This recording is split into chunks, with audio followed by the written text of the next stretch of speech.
Le sport motorisé dans sa forme la plus pure.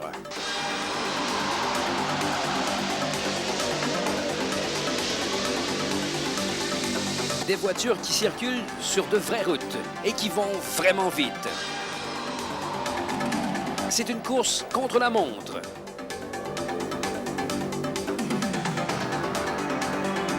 C'est le championnat canadien des rallyes RDS. Cette émission vous est présentée par Michelin. Michelin, parce que les pneus, c'est important. Aujourd'hui, le Réseau des sports vous présente le rallye auto Charlevoix-Michelin en provenance de Pointe-au-Pic. Bonjour, ici Didier Escradon. Nous voici au manoir Richelieu, site du nouveau casino de Charlevoix. Le gagnant de l'an dernier, Kyle Merrill, est de retour avec John Bellefleur comme copilote à bord de la Ford Escort Cosworth. Ils auront certainement à jouer leur plus grosse carte afin de prendre la commande de ce championnat. Leur plus sérieux rival, le meneur bien sûr Barry Latreille et également Frank Sprangel à bord de sa superbe Audi Quattro. 28 équipes se sont présentées pour cette première étape. On l'appelle le manoir, 1,05 km sur asphalte, au grand plaisir, bien sûr, des nombreux spectateurs. La météo est idéale. Le soleil est au rendez-vous par cette froide journée d'automne. Le premier à prendre le départ, Kyle Merrill, à bord de cette Ford Cosworth qui développe 400 chevaux, 4 roues motrices, boîte de vitesse à 7 rapports.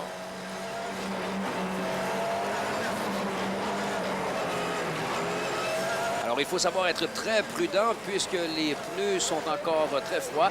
Les pilotes également lors de cette première spéciale. On peut facilement perdre un rallye dans cette première étape de la course.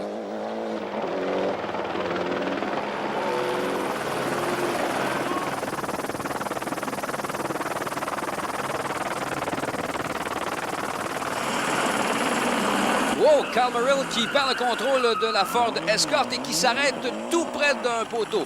On parlait tantôt des pneus froids et de la puissance de cette voiture. La combinaison des deux a bien sûr causé ce dérapage. Il perdra des secondes fort précieuses.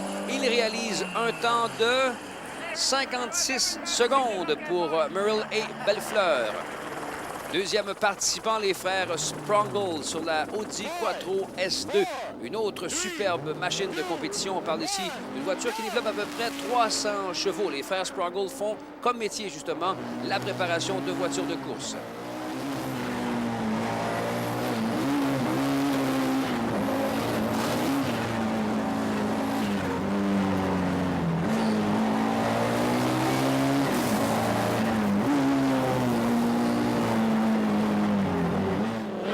Sprangel qui sont deuxième présentement au championnat à bord de leur voiture, commanditée par Michelin.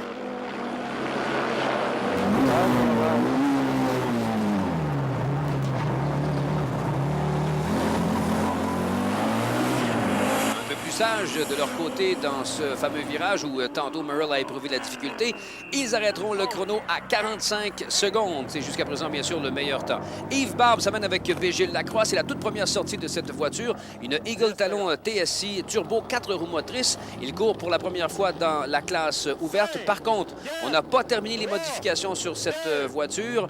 La suspension est au stade du développement et le moteur n'a pas été touché pour cette première épreuve. C'est comme une expérience, si on veut, pour Barbe et Lacroix aujourd'hui.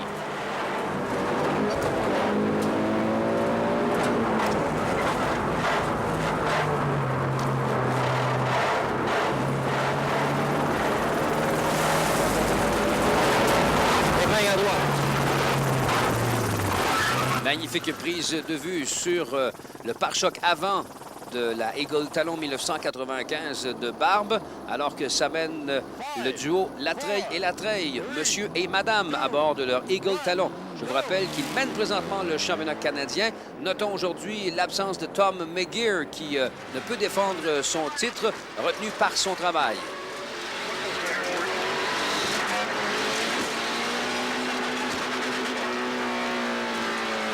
Sur le limitateur de révolution pour Latreille là-dessus. Il semble être un peu nerveux lors de cette toute première étape. Barry Latreille à bord de la Eagle Talon TSI lui aussi. Une autre voiture à 4 roues motrices, bien à l'aise bien sûr sur gravier. Même type de voiture, cette fois-ci Mitsubishi, c'est le duo Karamanoglu et MacArthur. Karamanoglu qui est l'ex-champion turc de rallye et son copilote est un Néo-Zélandais. Karamanoglu et MacArthur qui ont terminé deuxième au rallye de Baie des Chaleurs.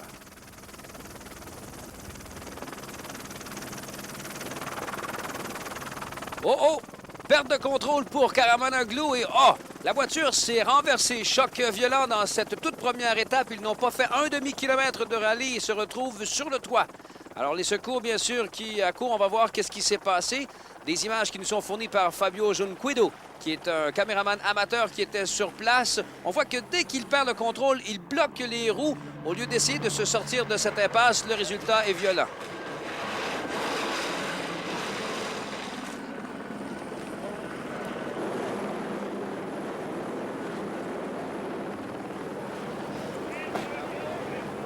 Trop court rallye pour Karamanoglu, les pneus froids, un pilote qui a commis une petite erreur de pilotage suivie d'une erreur de jugement et on voit que le résultat est assez catastrophique pour ce dernier.